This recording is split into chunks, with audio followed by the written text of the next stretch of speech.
અવાજ બંધ કરી દો તો જો એમને નાના અવાજ. દિવસના કેટલા વિઝિટર આવે? દિવસના વીક ડેમાં તો બહુ ઓછા આવે, સન્ડે સેટરડે હોય ત્યારે જ વધારે આવે. કેટલા લગભગ? 250 200 એવા આવે. અને પછી કે ટાઈપના પીપલ આવે? તમારો ટાર્ગેટ ઓડિયન્સ શું છે? મિક્સ ટાઈપના આવે પીપલ, કારણ કે આ હાઈવે છે, જે ઇમરજન્સી જનારા હોય પ્લસ બિઝનેસ ક્લાસવાળા હોય.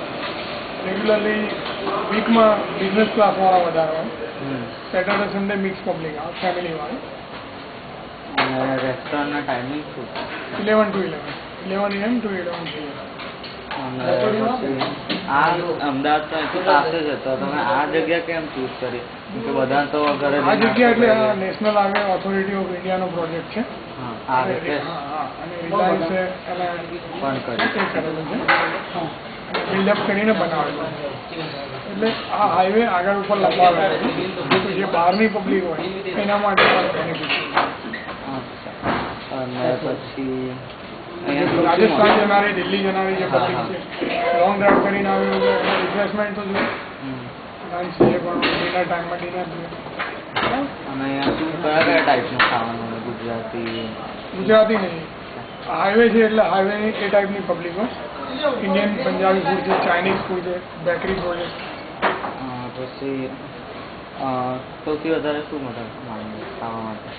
પંજાબી ફૂડ ચાલે, સ્નેક્સ ખાના સ્નેક્સ ખાના. પછી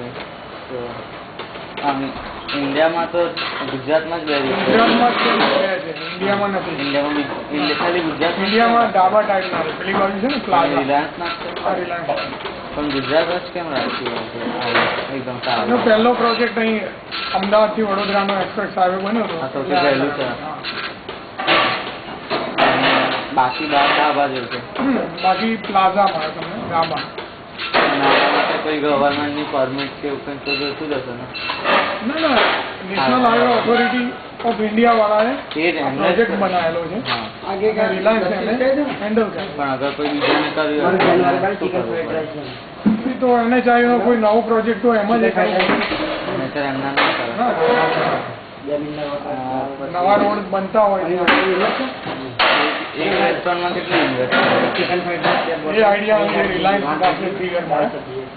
એ તો માર્કેટ ના મળે ને? હા, એ આપણી જોડે ના મળે. અને ગવર્મેન્ટ વાળા કોઈ કઈ ઇન્સ્પેક્શન કરે છે?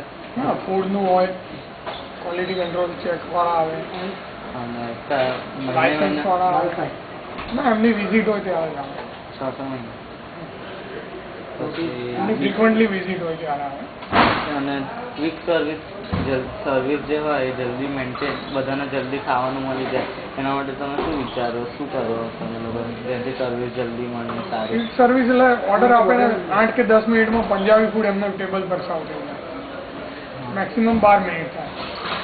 અને વેટરને તમે કોઈ રીતે ટ્રેન કરો છો એને? સ્ટાફને બ્રીફિંગ, એવરીડે બ્રીફિંગ હોય.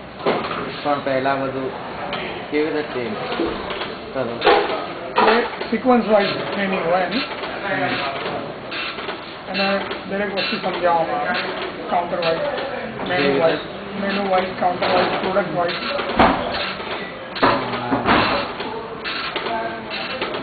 બસ તમારું નામ?